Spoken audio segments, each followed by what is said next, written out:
Howdy, folks. Welcome back to Terry Family Adventures. Well, the Jeep broke down on us. So let's use a little bit of voodoo. We'll tell you what's going on. Terry Family Adventures.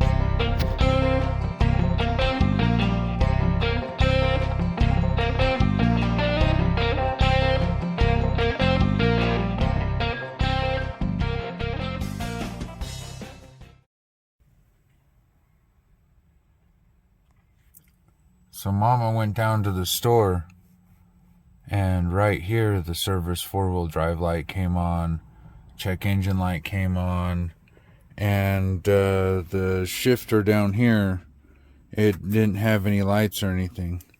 The Jeep it would just drive around in second gear, and so yeah, that was a problem. So I came over here, I got my code reader and my tablet it connects to, and I looked up the code. I got a U0114. So I looked it up, and it said there's lost communication with the four-wheel drive controller. So I got underneath there with the test light, and the power was good, and the ground was good, but I don't have a scope, so I couldn't test the communication lines. But at that point, I was pretty positive that I needed the new part. So at that point, I went ahead and ordered the part. It was about $450 at the time that I did it, but that's not the real problem. The problem is it took 6 weeks for this bad boy to show up. Yes, a 6-week wait time. Where that's why we have some other projects that are going on, if you noticed, and we haven't really been working on the Grand Cherokee, and so that's made things incredibly rough.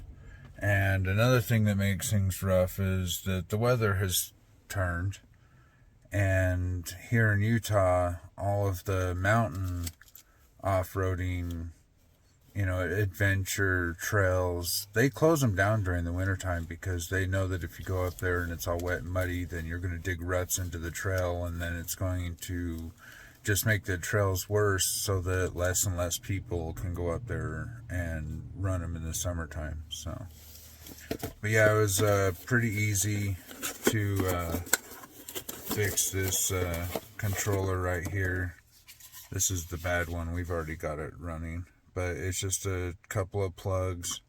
You just push down on the tabs and pull them out, and it just sits underneath the driver's seat, and that tub just move the driver's seat all the way forward and just pop the tub open. Like, it's such an incredibly easy process.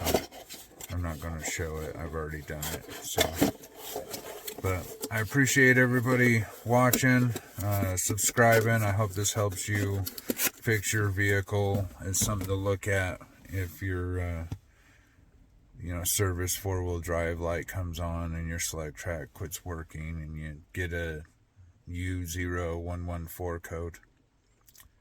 Thanks for watching. Oh, wait, before I go, remember, when you're ordering one of these, you need to give them the VIN number, because they do have to be programmed. And so I had to give them the VIN number so they can